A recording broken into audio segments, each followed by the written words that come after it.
अपने बच्चे के लिए, मैं उसकी माँ हूँ, तो उसमें ये नहीं है कि मैं पुलिस वाली हूँ। तीफी बट और गोगी बट है। तीफी बट पे 3 पर्चे हैं, उसमें भी वो तीनों में बरी है, और जो गोगी बट है वो कुछ पर्चों में है, उसके ऊपर ज़्यादा पर्चे हैं, 25 हैं, लेकिन उसकी जो ट्रैवल हिस्ट्री है उससे देखा जाएगा कि ये कब बाहर गया है। बिल्कुल ठीक है। जी। तो ट्रैवल हिस्ट्री क्या कहती है? मीर मसहब बाहर है, अमीर फतेह भी क्या बाहर है, कैसर बट भी बाहर है? नहीं, ट्रैवल हिस्ट्री के मुताबिक ये पाकिस्तान में ही है। शाहिद चौधरी के ऊपर 47 मुकदमे हैं हमारे सिस्टम में। 47 जी, और वो मुकदमात मुख्तलिफ शाहिद नौइयत चौधरी के। पर दर्ज है। जी, और असले के ज़्यादा मुकदमात हैं, मंशियात के हैं, जुए के मंशात हैं। के भी हैं। जी। मंशात के कितने मुकदमा दर्ज हैं? 47 में से आप कह लें कि 50% उनके ऊपर मंशियात और असले के मुकदमात हैं। ठीक है। तो जी। जुए के भी मुकदमा जुए दर्ज के हैं? भी मुकदमात हैं। तो ये जुए में भी है, मंशात में भी है, इसके बावजूद ये सबके सामने यूट्यूब पे तज़िया दे रहा होता है, पुलिस के साथ मिल रहा होता है, रेफरेंस कोट कर रहा होता है, पुलिस के साथ इंटरव्यू कंडक्ट कर रहा होता है। अस्सलाम वालेकुम नाज़रीन, आप देख रहे हैं प्रोग्राम जुर्म कहानी। मेरी आज की मेहमान है अकीला नियाज, एसपी सीआरओ। इनकी ज़ुबानी जानेंगे कि जो क्रिमिनल्स हैं उनका रिकॉर्ड मुरतब करने का एक यहाँ पर सारा सिस्टम मौजूद है, और जो रिकॉर्ड मुरतब किया जा रहा है और ऑनलाइन किया जा रहा है उसकी अपडेट्स अब तक की क्या है वो भी इनकी ज़ुबानी जानेंगे। अस्सलाम वालेकुम सर। वालेकुम सलाम। कैसी हैं मैम? सब ठीक ठाक है? डिपार्टमेंट कैसा चल रहा है? सीआरओ है क्या चीज़? Thank you Hammad. सब खैरियत है, डिपार्टमेंट भी ठीक चल रहा है। सीआरओ का जो ऑफिस है ये क्राइम रिकॉर्ड ऑफिस है। ये लाहौर में एक ही ऑफिस है, और ये सीसीपीओ लाहौर के अंडर आता है, और आगे फिर हमारी कनेक्टिविटी है आईजी ऑफिस में, डीआईजी जो आईटी हैं, इंफॉर्मेशन एंड टेक्नोलॉजी, उनके साथ। तो बेसिकली जो भी डिजिटलाइजेशन का सिलसिला शुरू हुआ 2016 से, तो ये ऑफिस उसी की एक बैकबोन है। जो भी लोग किसी भी जुर्म में, या तो उनके साथ जुर्म हुआ हो, यानी कि मुद्दई हों, गवाह हों, या जामिन हों, या एक्यूज़ हों, वो उसी तरह से वो सारा रिकॉर्ड उनका मुरतब होता जाता है। बुनियादी तौर पर जो शनाख्ती कार्ड है किसी भी इंसान का, उसकी बेस के ऊपर हम वो रिकॉर्ड मुरतब करते हैं। इसके अलावा हमारे पास फ़ोन नंबर्स भी होते हैं, फैमिली ट्रीज़ होते हैं, जो रिपीट ऑफेंडर्स होते हैं, जिनको टारगेट ऑफेंडर्स कहा जाता है, जो बार बार जराइम में मुलविस होते हैं, उनकी फैमिली की डिटेल्स का भी रिकॉर्ड होता है। इसके अलावा उनके रिहायशी एड्रेस, इसके अलावा उनके मोबाइल नंबर जो उनके ज़ेर इस्तेमाल अभी हैं या पहले रह चुके हैं, किन लोगों के साथ उनके राब्ते हैं, उनकी जो भी मूवमेंट है उसको भी यहाँ से मॉनिटर किया जा सकता है। फिंगरप्रिंट्स की फॉर्म में भी डेटा हमारे पास है। 16 लाख फिंगरप्रिंट्स का हमारे पास पूरे पंजाब का डेटा है। तो अगर कोई फिंगरप्रिंट्स हम कहीं से किसी जुर्म में पिक करते हैं और वो किसी पहले के साथ मैच हो जाते हैं, तो वो भी एक फैसिलिटी है हमारे पास। इसके अलावा जिन लोगों का कुछ लोग जिनके शनाख्ती कार्ड बने होते हैं लेकिन वो हमें प्रोवाइड नहीं करते, तो उसके लिए भी हमारे पास बायोवेरिसिस का यहाँ पे मशीन अवेलेबल है, कि जो भी मुलजिम कहते हैं कि हमारा तो जी आईडी कार्ड है ही नहीं रिकॉर्ड से बचने के लिए या अवॉइड करने के लिए, तो हम उनके यहाँ पे फिंगरप्रिंट्स लेके, अगर आईडी कार्ड उनका नादरा के सिस्टम पे अवेलेबल है तो वो आ जाता है। अच्छा, कोई भी क्रिमिनल अगर पकड़ा जाता है किसी भी केस में, अगर उसने कोई भी क्राइम किया है, छोटा हो बड़ा हो, किसी भी जुर्म में वो पकड़ा जाए, तो उसका रिकॉर्ड जब आप सीआरओ में कन्वर्ट करते हैं, उसकी तस्वीर लेते हैं, उसका आईडी कार्ड लेते हैं, और समटाइम आईडी कार्ड आपको कुछ और फ्राहम कर देता है। जो मुल्ज़म होता है वो कहता है मेरा नहीं है, लेकिन इसका ले लें। आप लोग वो ले लेते हैं, उसका आईडी कार्ड इंदराज कर देते हैं। मीनवाइल जिसने आईडी कार्ड दिया होता है मुल्ज़म का, वो फिर फंस जाता है खुद। रिकॉर्ड उसका मेंटेन हो रहा होता है, जहाँ पे भी उसको रोकना है, उसने कहना है तेरे पे पर्चा, वो कहता नहीं जी मैं तो वैसे पर वो आईडी कार्ड दिया था, पर्चा तो मेरे पे हुआ ही नहीं हुआ। वो जब आईडी कार्ड के वो मुश्किल में आता है तो वो एप्लीकेशन लेके आता है आपके पास, तो एप्लीकेशन देता है कि ये मेरा नाम निकाल दें, मैं तो ना ही शरीके मुजरिम हूँ और ना ही मुल्ज़म का साथी हूँ, तो ये वो 2-2 3-3 माह लग जाते हैं निकालने में, वो बड़ी मुश्किल में होता है। उसके लिए आप क्या कर रही हैं? बिल्कुल, आपने सही पॉइंट आउट किया है। ऐसा होता रहा है माजी में कि आईडी कार्ड गलत यूज़ होते रहे। वही जैसे मैंने आपको पहले बताया कि मुल्ज़िमान कई कहते हैं कि जी हमारा तो आईडी कार्ड है ही नहीं, बना ही नहीं। समटाइम्स वो अपने किसी गार्डियन का दे देते हैं, जो हम उनके फैमिली ट्री से या एफआरसी से, जो फैमिली रजिस्ट्रेशन सर्टिफिकेट है, देख लेते हैं कि ये आया किसका वालिद है कि नहीं है। वालिदैन का तो चल जाता था पहले सिस्टम में, अभी भी चल जाता है अगर उस मुल्ज़िम का आईडी कार्ड ना हो या वो लेस देन 18 ईयर्स हो। दूसरी सूरत जो आप कह रहे हैं कि जब गलत आईडी कार्ड देने वाली जो बात है, उसमें ये है कि पहले तो ये बहुत रिवाज था। अब वही हमारे पास एक तो बायोवेरिसिस की मशीन आ गई, कोई भी क्लेम करता है कि मेरा आईडी कार्ड नहीं है, हम उसको यहाँ पे हेडक्वार्टर में लाहौर में अब 84 थाने हैं, तो उन थानों के जो तफ्तीशी अफसरान है उनको एक क्लियर डायरेक्शन है कि जो बंदा आप मुलजिम पकड़ें और वो कहे कि मेरा आईडी कार्ड नहीं है, तो आपने गलत नंबर नहीं नोट करना सिस्टम में, उसको लेकर यहाँ हेडक्वार्टर में आए, क्योंकि मशीन हमारे पास फिलहाल एक ही है, तो उसके ऊपर हम उसका चेक कर लेते हैं कि आईडी कार्ड है या नहीं है। और अगर उसका आईडी कार्ड ना हो तो अब हमने अपने सिस्टम में ऐसे इसको मॉडिफाई कर दिया है कि हम फिर कोई आईडी कार्ड एंटर नहीं करते, बजाय गलत एंटर करने का, किसी बेगुनाह का करने का, गार्डियन का करने का, अब हम नहीं करते। जिनके हो चुके हैं, हाँ जी, और जिनके हो चुके हैं, जहाँ तक उनकी इंक्वायरी है, तो जब मैं इस ऑफिस में आई तो वाकई यहाँ पेंडेंसी थी, 2021 और 22 की दरखास्तें भी पेंडिंग थी, लेकिन अभी मेरे पास 2024 चल रहा है, तो हमने 31 अगस्त तक की सारी इंक्वायरियाँ क्लियर कर दी हैं। तो ऐसी कोई चीज़ नहीं है कि 2-3 माह लगते हैं, मैक्सिमम 8 या 10 दिन का प्रोसीजर है। वो भी जिनका बाय मिस्टेकन ऐड हो चुका था उनको रिमूव कर दिया? जी बिल्कुल, हमने उनका रिमूव हो चुका है, बिल्कुल। ठीक है, तो 8 या 10 दिन में हम इसको कवर कर लेते हैं और पेंडिंग नहीं रखते हैं, कि ऐसा नहीं कि कोई जनवरी की अभी तक रिक्वेस्ट ऐसी हो जो पेंडिंग हो या कोई फरवरी की पेंडिंग हो, ऐसा नहीं है। ये बहुत आम डिपार्टमेंट है सीआरओ, यहाँ से आपने मुजरिम को ट्रेस करना है, क्योंकि फैमिली ट्री भी आपके पास है, ईच एंड एवरीथिंग है, फिंगरप्रिंट्स हैं, उसका हुलिया सारा वो मैप बनाया होता है घर का, तो उस तक पहुंचने के लिए आपको ये सारी चीजें चाहिए होती हैं। ये जो मुल्ज़म चंद दिन के लिए जेल जाते हैं इतना बड़ा जुर्म करके, वो आप देखते हैं कि 10-15 दिन बाद दोबारा वो फील्ड में होते हैं, तो वो उनको फिर आप पकड़ने के लिए कोई टीम तैयार करते हैं, क्योंकि ये जुर्म तो किया हुआ है जी, उन्होंने। जो जेल से रिहा शुदगान होते हैं और जो हीनियस ऑफेंसेस में, जैसे चोरी है, डकैती है, जना है, जो इस तरह के हीनियस ऑफेंसेस में इन्वॉल्व होते हैं, तो उनके हमेशा हम अपने ऑफिस से लिस्ट जनरेट करते हैं, और ताकि वो बिल्कुल पुलिस के रेडार में रहें। अगर किसी भी थाने के एरिया में वो हों, हम बिल्कुल उनको रेडार में रखते हैं, और रिपीट ऑफेंडर्स जो हैं वो अरेस्ट भी होते हैं, उनकी बिल्कुल कैंपेन्स चलती हैं, ख़ास तौर पे जो चोरी के हैं, बाइक चोरी के, गाड़ी चोरी के, वारदाती जैसे ये जो गन पॉइंट रॉबरी वाले या आर्म स्नैचिंग वाले, इनकी बिल्कुल लिस्ट हम अपडेटेड यहाँ से जारी करते हैं, और कैंपेन्स भी चलते हैं। बिल्कुल ठीक है मैम, एक बहुत सीरियस मैटर है, उस पर हम बात कर लेते हैं। हीनियस क्राइम, डकैती, चोरी, डकैती, कत्ल, अगवा बराए तवान, ज़्यादती के वाक़यात, जना, इस तरह के जो मुल्ज़म हैं उनका रिकॉर्ड आप मुरतब करते हैं कि अगर कोई बार बार रिपीटर हैं जो बार बार करते हैं इस तरह का जुर्म, तो उनका कोई रिकॉर्ड आप मेंटेन रखें कि ये बंदा पहले भी इतनी बार ज़्यादतियाँ कर चुका है जी, इतनी बार कत्ल कर चुका है, इतनी बार डकैतियाँ कर चुका है, तो इसको फिर आपने अलहदा से कोई डाटा मेंटेन करने के वाले से यहाँ पे सिस्टम बनाया हुआ? जी बिल्कुल, हमारे पास अलहदा इनकी हमारा जो सिस्टम है उसमें अगर हम ढूंढना चाहें कि कत्ल के पहले कौन से ऐसे लोग हैं जिन्होंने एक से ज़ायद किए हैं, तो हमारे सिस्टम में प्रोविज़न है, और हम यही मैं आपको बता रही हूँ कि ये हम टाइम टू टाइम करते भी रहते हैं, अपडेट करते रहते हैं, कैटेगराइज किया भी अपडेट करते रहते हैं, कैटेगराइज भी किया हुआ है, और उनकी लिस्ट भी हम डिवीजन्स को देते हैं कि अगर हम कहें कि बाइक चोरी के ये बंदे हैं जो बार बार कर रहे हैं, या यही गैंग्स बार बार पकड़े जा रहे हैं फिर रिलीज हो रहे हैं, तो हम उनकी प्रॉपर कवायफ उनके डिविजनल एसपीज को देते हैं। अगर ये मुजरिम कहीं रूपोश हो जाते हैं, फरार होने में कामयाब हो जाते हैं, मुल्क से बाहर चले जाते हैं, उनके फैमिली ट्री आपके पास? बिल्कुल, उनके फैमिली ट्री उन तक पहुंचने के लिए फिर उनको गिरफ्तार किया जाता है, या उनको कस्टडी में लेने के बाद उनको मजबूर किया जाता है, वो फिर गिरफ्तारी देते हैं? नहीं, फैमिली का ऐसे इतना ज़्यादा हम वो नहीं इसको करते कि बंदे बिठाएं, उनके ज़्यादा यही होता है कि बाहर जाने का, तो अगर कोई बंदा इश्तिहारी है तो वो तो ECL में उसका नाम हम एंटर करवा देते हैं, बाहर तो वो नहीं जा सकता, और अगर चला जाता है और वापसी पे तो FIA के थ्रू हम उसको पकड़ लेते हैं। बाकी फैमिली की डिटेल्स हमारे पास ज़रूर होती है, अगर फैमिली मेम्बर कोई और भी साथ इन्वॉल्व है तो फिर तो हम ज़रूर फैमिली को टच करते हैं, अरेस्ट भी कर लेते हैं, लेकिन अदरवाइज़ अगर फैमिली इनोसेंट है और वो if they are not aware of the whole thing, तो हम उनको इस तरह बॉदर नहीं करते। ECL के अलावा पुलिस के पास एक और ऐसे एक है कि इसको पाबंदे सलासिल किया जाए, इसको रोका जाए, एयरपोर्ट पे आगाह कर दिया जाए। पासपोर्ट कंट्रोल भी एक लिस्ट होती है हमारी। क्या पासपोर्ट कंट्रोल PCIL तो उसमें क्या हो सकता है कि वो बाहर नहीं जा सकता? जी, अगर डिफरेंस क्या है? मोर और लेस के सेम ही है।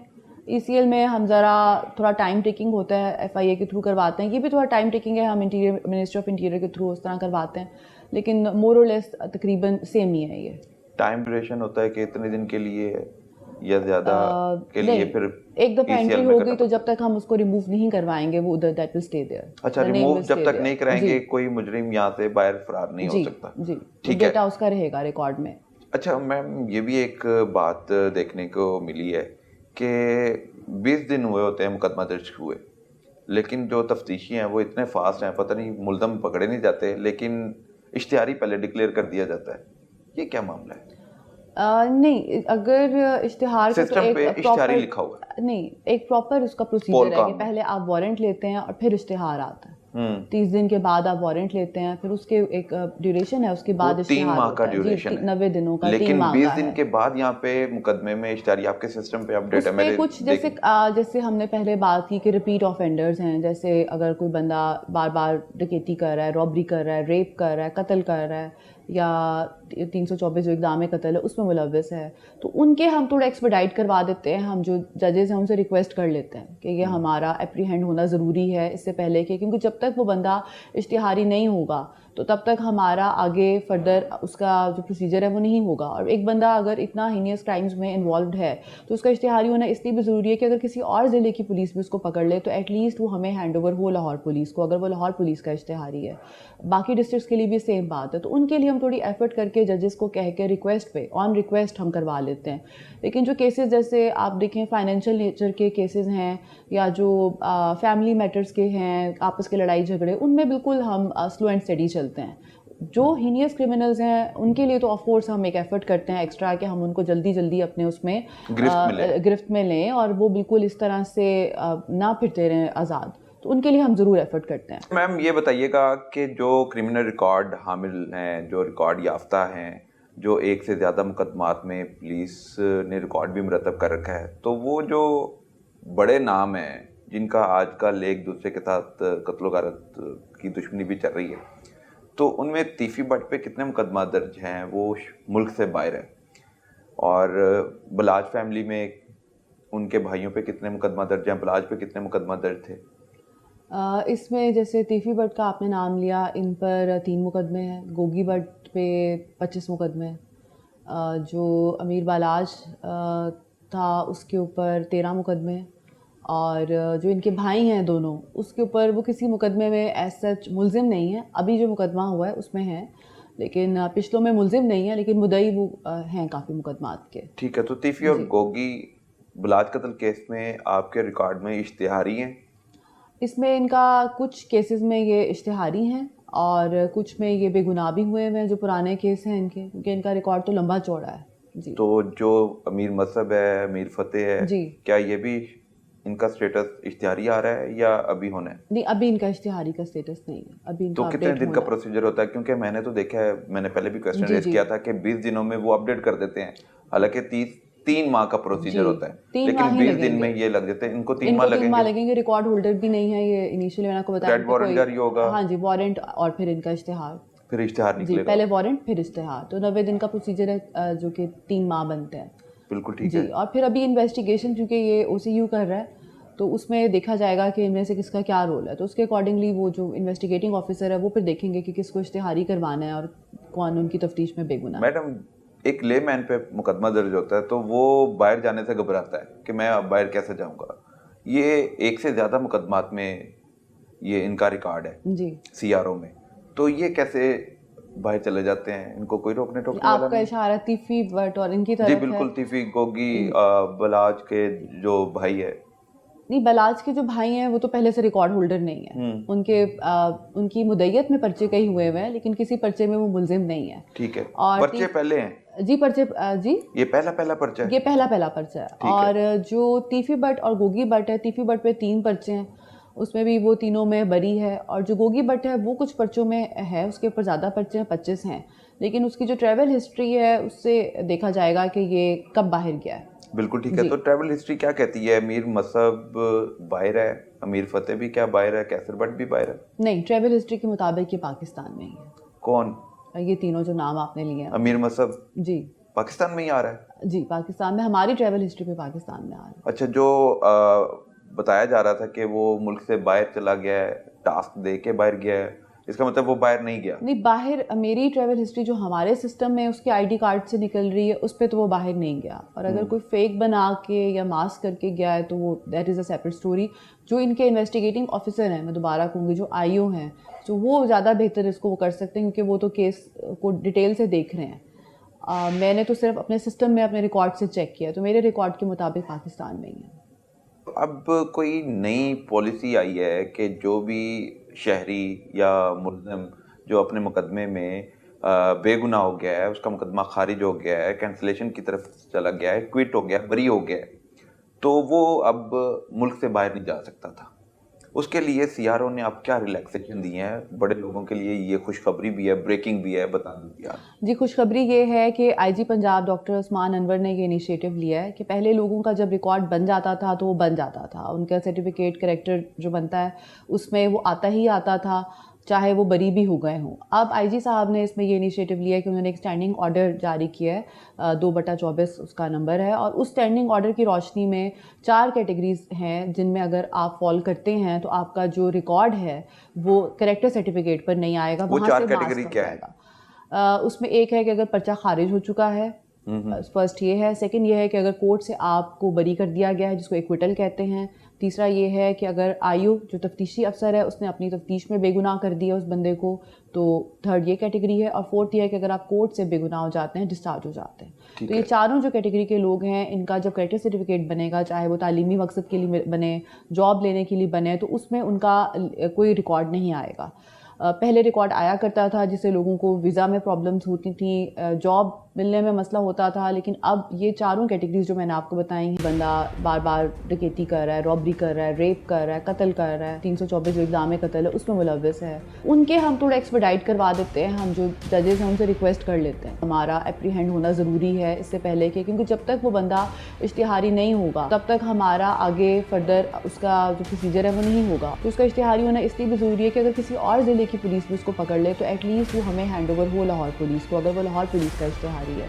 अपने बच्चे के लिए मैं उसकी माँ हूँ, तो उसमें ये नहीं है कि मैं पुलिस वाली हूँ।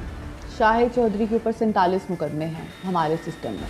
47 जी, और वो मुकदमा मुख्तलिफ शाहिद नौइयत चौधरी के, पर दर्ज है। जी, और असले के ज़्यादा मुकदमात हैं, मंशियात के हैं, जुए के मंशियात के हैं। भी हैं। जी, मंशियात के कितने मुकदमा दर्ज हैं? 39 में से आप कह लें कि 50% उनके ऊपर मंशियात और असले के मुकदमात हैं। जुए के भी मुकदमा जुए दर्ज के हैं? भी मुकदमात हैं। पिछले दिनों चालान पर बच्चों पे मुकदमा दर्ज हुए और फिर उनका स्टडी का इशू, बाहर जाने का इशू, इसके लिए कोई सीआरओ ने कोई चेंजेस लाई हैं कि जो ये मुकदमात में इक्विटेड हैं, या कोई कौन से ऐसे केसेस हैं जो आप उनको रिलैक्सेशन देने के बाद करेक्टर सर्टिफिकेट में उसको रिमूव करवा दें?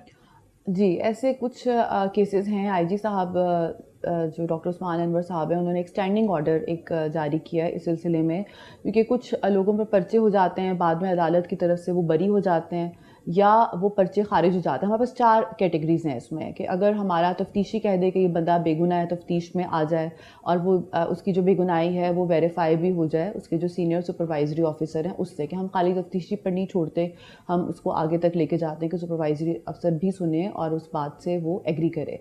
तो एक वो कैटेगरी है कि जिसको तफ्तीशी या ऑफिसर बेगुनाह करें।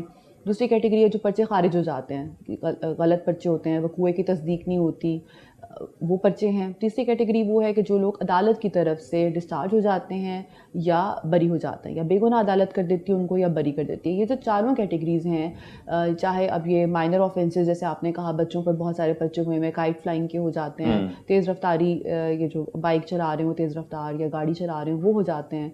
और इन सब केसेस में कोई भी एप्लीकेशन, अब हमने इसका प्रोसीजर ऐसे शुरू किया है कि अगर मेरे ऑफिस में आती है या इन्वेस्टिगेशन हेडक्वार्टर आती है तो वो थ्रू मेरे ऑफिस वो हम भिजवा देते हैं आईजी ऑफिस, और उस स्टैंडिंग ऑर्डर जो 2/24 है उसकी रोशनी में उनके नाम निकल आते हैं।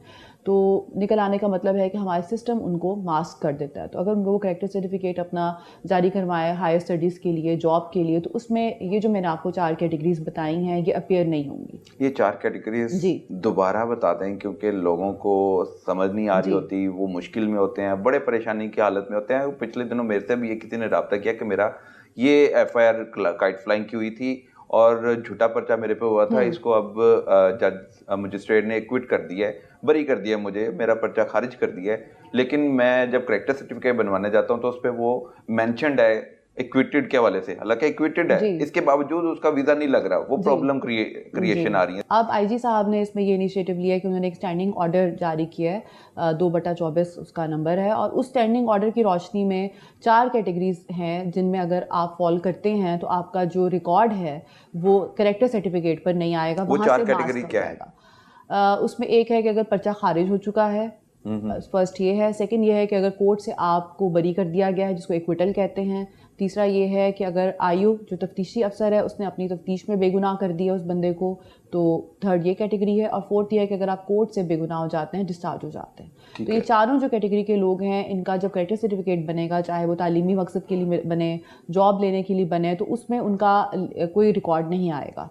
पहले रिकॉर्ड आया करता था जिससे लोगों को वीज़ा में प्रॉब्लम्स होती थी, जॉब मिलने में मसला होता था, लेकिन अब ये चारों कैटेगरीज जो मैंने आपको बताई हैं ये अपीयर नहीं होंगी। ठीक है। जी, तो ये तो एक तरह से खुशखबरी है। लोगों को चाहिए कि अब अपना ये अपडेट करवाएं हमसे सिस्टम में भी, और साथ साथ अगर किसी को कोई प्रॉब्लम आता है तो वो ज़रूर आए, हम उसका साथ साथ ये इनिशिएट कर देंगे। कितने दिनों का ये प्रोसीजर होगा अगर वो खारिज करवाना चाहता है, अपना जो स्टेटस है वो क्लियर करवाना चाहता है? अच्छा, स्टेटस इसमें क्लियर नहीं होगा। मेरे रिकॉर्ड में जो पुलिस का रिकॉर्ड है हमारे पास रहेगा, क्योंकि एफआईआर जो एक परपेचुअल रिकॉर्ड है, और पुलिस रूल्स कहता है कि एक एफआईआर की जो लाइफ है वो 200 ईयर्स है, 200 साल। ठीक है, तो हम उसको ये नहीं कर रहे कि वो इरेज कर रहे हैं, हम उसको मास्क कर रहे हैं। क्यों कर रहे हैं मास्क? लोगों के फ़ायदे के लिए, कि अगर वो बाहर जाना चाहते हैं तो माइनर ऑफेंसेस में या अगर किसी भी जुर्म में वो बरी हो रहे हैं तो वो उनके लिए आगे हिंड्रेंस ना बने। जो भी एप्लीकेशन मेरे ऑफिस आएगी या डायरेक्ट भी दी जा सकती है, सीनियर ऑफिसर्स के थ्रू भी दी जा सकती है, मेरे ऑफिस आने के बाद से 3 से 4 दिन में हम उसको अपडेट करा देंगे। ठीक है, तो ये प्रैक्टिस अब स्टार्ट हो चुकी है, जी, 3 से 4 दिन में वो जी बंदा क्लियर हो रहा है, जो जी भी उस पे झूठा पर्चा हुआ था या कोई मुकदमे में इन्वॉल्व था तो उसको बेगुनाह लिख दिया गया, तो वो तफ्तीशी अफसर का क्या किरदार होगा? तफ्तीशी अफसर का इसमें कोई किरदार नहीं। अगर उसने उसको बेगुनाह लिखा है तो, और कोर्ट ने इस चीज़ को एग्री किया है कि बंदा बेगुनाह है, तो उस कोर्ट के रिकन्सिलिएशन के साथ हम उसको फिर अपने मार्क्स करेंगे रिकॉर्ड में। पुलिस में जी ये तासुर है कि कोई भी एप्लीकेशन दे तो वो फिर नहीं डिलेइंग नहीं, ये 3 से 4 दिन में हो जाएगा। 3 से 4 दिन जी में बिल्कुल 3 से 4 दिन में हो ये जाएगा। प्रैक्टिस शुरू हो गई जी है? बिल्कुल स्टार्ट हो चुकी है। तो जो हुए हैं जी इसमें जी तो वो 3-4 दिन में क्लियर जी कर जी दिया बिल्कुल आपने? 3-4 दिन में क्लियर हो गए। ये बहुत बड़ी अचीवमेंट है, और शहरियों के लिए आपने जी एक खुशखबरी भी दी है कि जो छोटे मोटे पर्चों में या बड़े पर्चों में खारिज होने के बाद उनको बेगुनाह लिख दिया गया है या कोई भी है, तो उसको अब रिलीफ दिया जा रहा है, जी तो रिकॉर्ड ख़त्म नहीं होगा। बहुत से लोगों में ये भी तशवीश पाई जाती है कि रिकॉर्ड ख़त्म हो सकता है, लेकिन पुलिस हमसे पैसों का मुतालबा करती है, फिर जाके वो सीआरओ ख़त्म होता है। क्या रिकॉर्ड ख़त्म हो सकता है? नहीं नहीं, रिकॉर्ड बिल्कुल ख़त्म नहीं हो सकता। मैं ऑन कैमरा कह रही हूँ, आपके सामने कह रही हूँ। और अगर किसी को कोई डाउट है तो फिर वो उसके अपने दिमाग का खलल है, क्योंकि रिकॉर्ड कैसे ख़त्म हो सकता है? एक चीज़ जब आ गई पुलिस के उस पर, तो उसकी वो हमारे पास हमेशा रहेगा, और उसके होने में किसी को कोई नुकसान भी नहीं है। वो हमारा पर्सनल रिकॉर्ड है, हर ऑफिस का होता है रिकॉर्ड। क्या ये म्यूनसिपैलिटी का रिकॉर्ड नहीं है? क्या पोस्ट ऑफिस का नहीं होता रिकॉर्ड? सबके अपने हैं रिकॉर्ड्स, और वो मेंटेन भी किए जाते हैं। तो मुझे ये नहीं पता कि पुलिस के रिकॉर्ड पर इतनी ह्यू एंड क्राई क्यों है, लेकिन चूंकि कैरेक्टर सर्टिफिकेट की हद तक लोगों को होता है कि हमने बाहर जाना है, हमारी एडमिशन्स हो रहे हैं यूनिवर्सिटीज़ में, वो डिले हो रहे हैं इस वजह से, या पुलिस तंग कर रही है जी हमें नाकों पे, तो उस हद तक नहीं होगा। वो उनके कैरेक्टर सर्टिफिकेट पर अपीयर नहीं होंगे। ये जो 4 कैटेगरीज जो मैंने आपको करेक्टर बताई हैं, सर्टिफिकेट पे तो अपीयर नहीं होंगे, जी लेकिन जो आपने बताया कि मोटरसाइकिल पे जा रहा है, नाके पे रोक लिया, गाड़ी पे जा रहा है, नाके पे रोक लिया, तो उसका रिकॉर्ड देखते हैं, वो तू तो क्रिमिनल है, उसमें भी जो एक्विटेड आते हैं या जो डिस्चार्ज आते हैं उनको नहीं छेड़ा जाता। उसको नहीं छेड़ा नहीं, जाता। बिल्कुल भी नहीं। अगर कोई इश्तिहारी है या कोई अभी जो एब्सकॉन्डर है जिसको कहते हैं अदालत की तरफ से मफरूर हुआ हुआ है, तो उनको तो जाहिर बात है। सिस्टम पे अपडेटेड जी नहीं है? सिस्टम पे अपडेटेड है। नहीं, सिस्टम अपडेट नहीं है। जो अगर वो इक्विटेड है जी तो वो आपके पास आके उसने आपको अदालती ऑर्डर नहीं दिए, सिस्टम पे अपडेट नहीं है सीआरओ हम पे। इस पे थोड़ा सा इसमें इंडिपेंडेंट हो रहे हैं। हम लोगों पे नहीं रिलाई कर रहे कि वो हमें अपने बरियत के ऑर्डर्स दें लाके। हमने अपने जो कोर्ट्स में हमारा जो अमला तैनात है उनको बड़ा सेंसिटाइज किया है कि कोर्ट में जो भी डिसीजन होता है डेली के हिसाब से, कोर्ट्स तो डेली काम कर रहे हैं, अपना लोगों को बरी भी कर रहे हैं, सज़ा भी दे रहे हैं, तो वो डेली किसी की सज़ा याबी है, किसी की बरियत है, किसी की बेगुनाही है। हमने अपने कोर्ट के अमले को बिल्कुल इस पर पाबंद किया हुआ है कि वो डेली के ऑर्डर्स डेली अपडेट हमें करवाएं। और ये हमने हेडक्वार्टर लेवल पर नहीं, थाना लेवल पर किए हैं कि अगर थाना सपोज जोहर टाउन है और उसका कोई डिसीजन आज अदालत में लगा हुआ है और वो हो गया है, बंदे को सज़ा हुई है या बेगुनाह हुआ है अदालत से, तो जो भी है उसका जो अमला लगा हुआ है कोर्ट में, वो उस अपने थाने में जाए और वो रिकॉर्ड अपडेट करा दे। तो हम लोगों का हम इसमें निकाल रहे हैं ताकि सिस्टम ऑटोमेटिकली चले, क्योंकि कोशिश तो हमारी यही है। लेकिन फिर भी अगर कहीं पर कोई मिस हो जाता है तो बिल्कुल यही मेरी आपके थ्रू लोगों से रिक्वेस्ट है कि वो आके हमें अपने जो भी ऑर्डर्स कोर्ट उनके करता है दिखाएं, हम अपडेट करेंगे उसको। बिल्कुल हम पाबंद नहीं है करने के। लाहौर के सीआरओ में कितने ऐसे क्रिमिनल्स हैं जिनका रिकॉर्ड आपने मुरतब कर लिया है? कोई तादाद बता सकते हैं? हजारों में है, लाखों में है, करोड़ों में है? लाखों में है।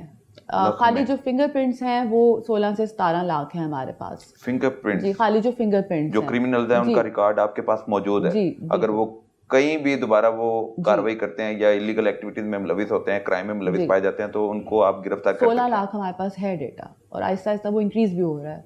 हम जो एनुअल रिपोर्ट अपनी at the end of the year generate इस साल जो करेंगे वो पिछले साल से डेफिनेटली बेहतर होगी। ठीक है, रिकॉर्ड की मद में। तो कितने साल का डाटा आपने ऑनलाइन मुरतब कर लिया? हमारे पास जब सिस्टम ये शुरू हुआ था 2016 से स्टार्ट हुआ था, तो 16 ऑनवर्ड्स तो टोटल हमारे पास है। और उससे पहले का भी एफर्ट की जाती है कि जब कोई केस अगर कोर्ट में अगर स्टिल अंडर ट्रायल है तो जो जो चीज़ हमें मैसर आती है हम उसको अपडेट करते रहते हैं। लेकिन 16 ऑनवर्ड्स तो कंप्लीट है, और उससे पहले वाला वो डिपेंड करता है कंप्लेंट पर किसी पर, या अगर कोई कोर्ट में केस लगा हुआ है, केस फाइल हमें मिल जाए, क्योंकि अब पुराना रिकॉर्ड है वो उस तरह से नहीं उसको किया जा सकता कि हम सारे को बैठ कर करें, क्योंकि नया काम हमारे पास बहुत ज़्यादा है। हर गुजरते दिन के साथ क्राइम बढ़ रहा है, तो या तो अगर अभी काम कम हो तो हम पिछला भी करें, लेकिन वो उसको उस तरह से हम इतनी तवज्जो से नहीं कर पा रहे जो 16 से पहले वाला है। ठीक है, तो जो और भी क्रिमिनल्स हैं वो आसानी से बाहर भी चले जाते हैं, मुल्क से बाहर चले जाते हैं, बड़े बड़े नाम भी हैं, बड़े बड़े छोटे बड़े सारे मुलजिम हैं, तो उनके लिए क्यों आसान है? वो कैसे बाहर चले जाते हैं? इनके लिए क्यों प्रॉब्लम बन जाती है? नहीं, ऐसा नहीं है, आसान तो उनके लिए भी नहीं है। कोई ना कोई दो नंबरी ज़रूर लगती है। जो सिस्टम है उसमें ऐसी कोई प्रोविज़न नहीं है। सिस्टम देखें सबके लिए एक जैसा है। अभी जो इनिशिएटिव जैसे आईजी साहब ने लिया, अब दैट इज़ फॉर एवरीवन, वो ऐसा नहीं है कि किसी के लिए और किसी के लिए नहीं है। तो इसी तरह से सिस्टम में ऐसे कोई वो नहीं है। लेकिन जिनकी आप बात कर रहे हैं कि जो लोग बाहर चले जाते हैं, तो ज़रूर वो कोई ना कोई दो नंबरी उसमें इन्वॉल्व होती है। तो उसमें भी जब उनकी ट्रैवल हिस्ट्रीज निकलती हैं तो हम उसको भी चेक करते हैं साथ साथ। तो हमारा सिस्टम किसी को कोई रिलैक्सेशन नहीं देगा। जिसका भी रिकॉर्ड है और अगर वो ऐसा है कि वो बाहर नहीं जाने वाला तो वो नहीं जाएगा। और अगर जो मैंने आपको 4 कैटेगरीज बताई हैं अगर उनमें फॉल करता है तो हम ज़रूर उसको मास्क करेंगे। बिल्कुल ठीक है। तो सीआरओ डिपार्टमेंट में हम देखते हैं कि नए नए दफातर बनने शुरू हो गए हैं, सिस्टम अपडेट हो रहे हैं, एनवायरनमेंट चेंज हो गया है। एनवायरनमेंट के बाद जो एम्प्लॉयज़ हैं यहाँ पर जो आपका मातहत अमला है, तो वो अब काम में भी बेहतरी लाने में कामयाबी नज़र आ रही है कि उसी तरह सुस्त वो तो रवि आप का बताएंगे कि नज़र आ रही है कि नहीं। वैसे मेरे ख्याल से तो हमने काफ़ी इम्प्रूव किया है। हमने एक तो अपना सिस्टम ऑटोमेटिक, जैसे आपको मैंने बताया कि हम लोगों पे रिलाई नहीं कर रहे, हम कोशिश कर रहे हैं कि हम अपने सोर्सेज से डेली के कोर्ट ऑर्डर्स कर लें और अपडेट करें।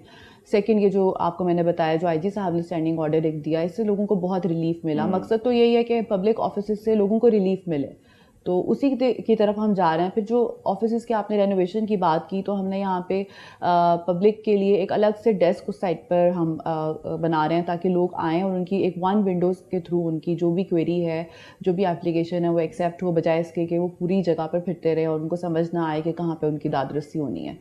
और सिस्टम को भी हम अपडेट कर रहे हैं। हमने अपने नफरी बढ़ाई है ताकि हमारे जो भी डिजिटलाइजेशन का काम है वो तेज़ी के साथ हो, उसमें कोई रुकावट ना हो, डिले ना हो। तो कोशिश तो हमारी पूरी है कि हम जिस हद तक हो सके लोगों की हम दादरसी करें। जब आप स्टूडेंट थी फिर आपने सीएसएस का सोचा और फिर आपने कहा मैं पुलिस को ही ज्वाइन करूंगी, तो जो आपने सोचा था क्या वो कर पा रही हैं? कि पब्लिक आउटरीच ज़्यादा है, आप ज़्यादा लोगों से मिलते हैं, ज़्यादा लोगों की ग्रीवेंसेस आपके पास आती हैं, तो हल यही है कि आप उनको सॉल्व करें, तो फिर ही फ़ायदा है। तो कोशिश तो मेरी है, और मैं वैसे तो स्काई इज़ द लिमिट, कभी भी मैं ये नहीं कह सकती कि मैंने कर लिया, लेकिन ये कि मैं अपनी पूरी कोशिश करती हूँ। और फिर भी शिकायत आती रहती हैं, उनको एड्रेस भी हम करते रहते हैं। सो ये ऑन गोइंग प्रोसेस है। लेकिन मैं अब पुलिस ईजी टारगेट है, बहुत हम वल्नरेबल हैं किसी भी चीज़ में। जैसे अभी आप रैकेट की बात कर रहे थे, रैकेट तो इतने सारे और ऑफिसेस का भी है, लेकिन पुलिस का ही हाईलाइट होता है क्योंकि हमारा शायद काम इस तरह का है, क्रिमिनल्स हैं, फिर जुडिशरी के कुछ मामलात हैं, सो उस तरह हम ज़रा हाईलाइटेड रहते हैं। 84 हैं, इन्वेस्टिगेशन इंचार्ज इन्वेस्टिगेशन भी 84 हैं, और सब अफसरान का प्रेशर भी है कि ये मुल्ज़म है, इसको ट्रेस करना है। तो बहुत बार हमने देखा है कि लोकेटर कोई और चला जाता है। ये ऐसा ही है, जैसे आप कह रहे हैं कि ये बिल्कुल रॉन्ग दी क्लॉक चलता है और रात को ज़रा ज़्यादा, क्योंकि हमारे पास लोकेटर की फैसिलिटी भी है, तो ज़्यादातर जो रेड्स हैं वो रात को होते हैं। लोकेटर होता तो मुल्ज़म को आसानी से पकड़ा जा सकता वही मैं था। आपको बता रही हूँ कि लोकेटर अब एक 4G लोकेटर है, 2 2G लोकेटर्स हैं। अब वो अगर हम उसको 3 लोकेटर जी। और क्राइम इतना ज़्यादा लाहौर। एसपी सीआरओ अकीला नियाज़ मौजूद हैं और सीआरओ इन्वेस्टिगेशन विंग का एक बहुत आम डिपार्टमेंट है और जो क्रिमिनल्स हैं, जो भी किसी क्राइम में मुलविस पाए जाते हैं तो उनका रिकॉर्ड सीआरओ में मुरतब किया जाता है। अब ये रिकॉर्ड ऑनलाइन आ रहा है। कोई भी क्रिमिनल अब शहर से, मुल्क से बाहर नहीं जा सकता। उसका रिकॉर्ड मुरतब होने की वजह से अब उसको फेस करना पड़ता है और पुलिस को जस्टिफाई करना पड़ता है कि वो बरी हो गया है, वो बेगुनाह हो गया है, वो उसका मुकदमा खारिज हो गया है। इस हवाले से हम जानते हैं एक नाम शाहिद चौधरी का भी है। सीआरओ में उसके कितने मुकदमा शो कर रहा है उस पर? शाहिद चौधरी के ऊपर 47 मुकदमे हैं हमारे सिस्टम में 47 जी, और वो मुकदमा मुख्तलिफ शाहिद नौइयत चौधरी के पर दर्ज है। जी, और मुख्तलिफ नौइयत के हैं, मंशियात के भी हैं, जुए के भी हैं उसमें, और पुलिस से मुज़ाहमत के भी मुकदमात हैं। पुलिस मुकाबले भी के भी हैं। हाँ जी, वो भी हैं। वो मुज़ाहमत करने पर पुलिस मुकाबले की दफ़ात के तहत मुकदमा दर्ज किया जाता जी, है। जी।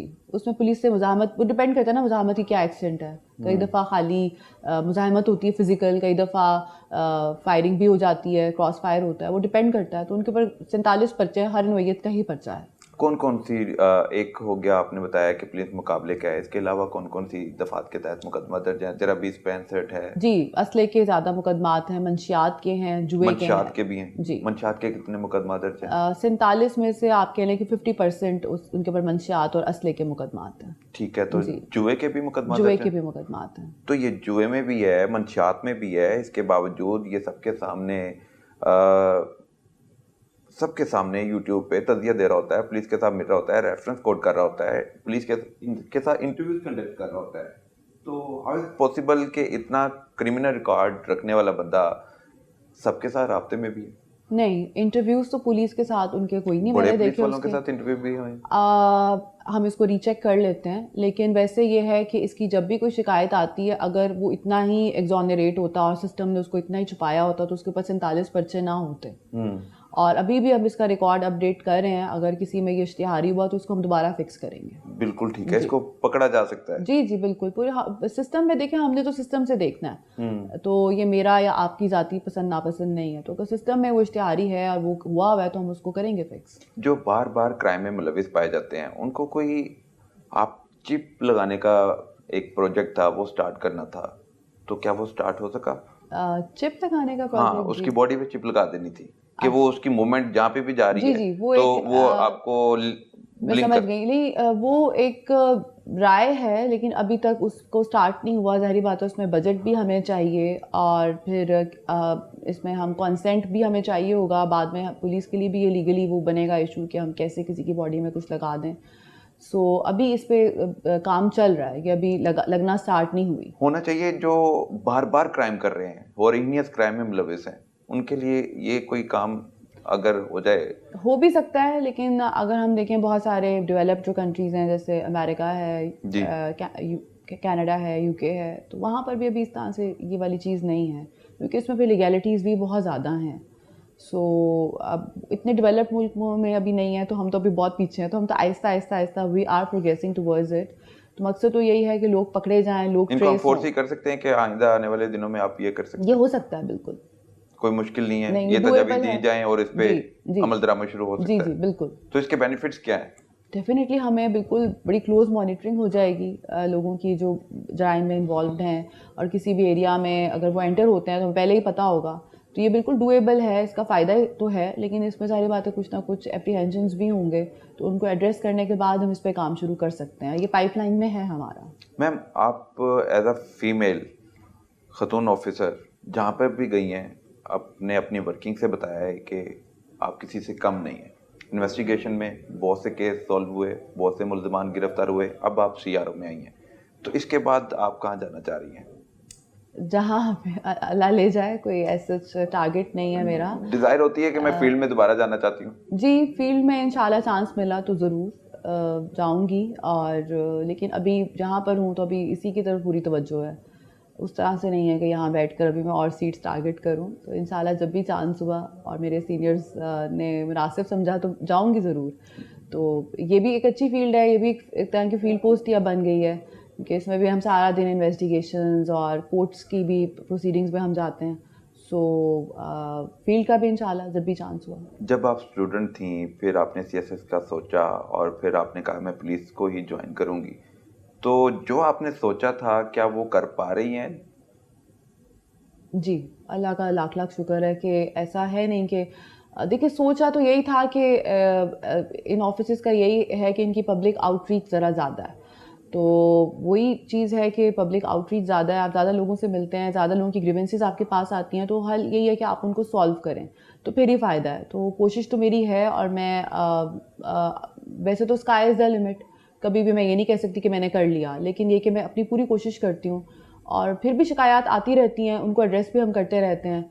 सो ये ऑनगोइंग प्रोसेस है। लेकिन पुलिस मैं पर अब पुलिस ईज़ी टारगेट है, बहुत हम वल्नरेबल हैं किसी भी चीज़ में। जैसे अभी आप रैकेट की बात कर रहे थे, रैकेट तो इतने सारे और ऑफिसेज़ का भी है, लेकिन पुलिस का ही हाईलाइट होता है, क्योंकि हमारा शायद काम इस तरह का है, क्रिमिनल्स हैं, फिर जुडिशरी के कुछ मामलात हैं, सो उस तरह हम ज़रा हाईलाइटेड रहते हैं। और वैसे भी लॉ इन्फोर्समेंट एजेंसीज़ हैं, जो भी इस मुल्क में जिस तरह के हालात हैं, तो वो हमेशा से हम लाइमलाइट में रहती है पुलिस, बी इट क्राइम और be it any security situation. So we are trying our best. बाकी तो अल्लाह ताला का करम है। आई थिंक मैं कोशिश तो अपनी पूरी कर रही हूँ कि मैं जिस अल्लाह ताला ने मुझे जो ओहदा दिया है मैं उससे पूरा इंसाफ करूँ। बाकी कमी बेशी तो रह जाती है, वो तो हम में ठीक से है। कोई भी परफेक्ट नहीं है। अब आप पुलिस में आने क्या फील करती हैं कि मैंने ये फैसला ठीक लिया था? जी, मेरा ख़्याल है अल्लाह ने जो आपके लिए पाथ बनाया होता है और वो आपका सिलेक्ट भी हो जाता है ऑटोमेटिकली, तो वो ठीक होता है। तो तो दोस्तों इसमें ऐसी कोई में चीज़ नहीं। आपकी फ्रेंड्स भी होंगी, रिलेटिव्स भी हैं, तो रौब दबदबा तो होगा। नहीं, नहीं, मेरे ज़्यादातर दोस्त वही हैं जो पुराने बचपन के हैं, तो उनके साथ कोई ऐसी बात ही नहीं, उनके लिए मैं वही हूँ जो पहले थी। हम्म। और जो नए भी दोस्त हैं उनमें भी ऐसी कोई बात, क्योंकि आई थिंक जो हमारा प्रोफेशन है उसको पर्सनल लाइफ से अलग रखना चाहिए, तो फिर ही आपका वर्क लाइफ बैलेंस भी अचीव होता है। और मेरा ख्याल है कि ऑफिस ऑफिस छोड़ जाना चाहिए। ऑफिस में हम जो भी हैं, जो भी कर रहे हैं, that stage in the office. घर में घर में अपने और भी कोई? पेरेंट्स के लिए मैं उनकी बेटी हूँ, अपने बच्चे के लिए मैं उसकी माँ हूँ, तो उसमें ये नहीं है कि मैं पुलिस वाली हूँ। ठीक है, तो जी। आप बच्चों को भी टाइम देना है, शोहर को भी टाइम देना है, पेरेंट्स को भी टाइम देना है, तो पुलिस जॉब में आप टाइम कैसे निकाल पाती हैं सबके लिए? कोशिश करते हैं, कई दफ़ा मिस भी हो जाते हैं बहुत सारे इवेंट्स और बहुत सारी चीज़ें, लेकिन अपनी तो पूरी कोशिश करती हूँ, क्योंकि वर्क लाइफ बैलेंस मेरा ख़्याल है दैट इज़ द की। क्योंकि अगर हम वो नहीं करेंगे तो शायद मेंटली फिर हम भी एग्जॉस्ट हो जाएं।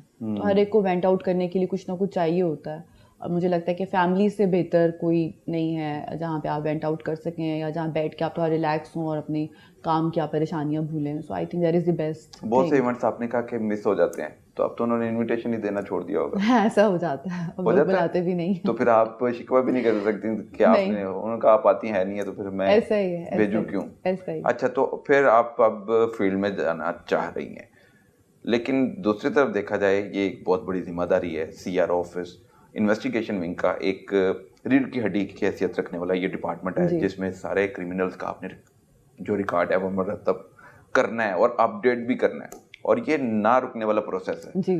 तो ये 24 घंटे आप अपने मातहत अमले के साथ राब्ते में रहती हैं, सिस्टम को अपडेट करवाना है, डीआईजी ने जो कह दिया उसको फॉलो करना है, एसएसपी इन्वेस्टिगेशन ने जो बात कर दी वो भी पूरी करनी है। बिल्कुल। तो किस तरह ये मैनेज कर रही होती ये है? ऐसा ही है, जैसे आप कह रहे हैं कि ये बिल्कुल रॉन्ग दी क्लॉक चलता है, और रात को ज़रा ज़्यादा, क्योंकि हमारे पास लोकेटर की फैसिलिटी भी है, तो ज़्यादातर जो रेड्स हैं वो रात को होते हैं।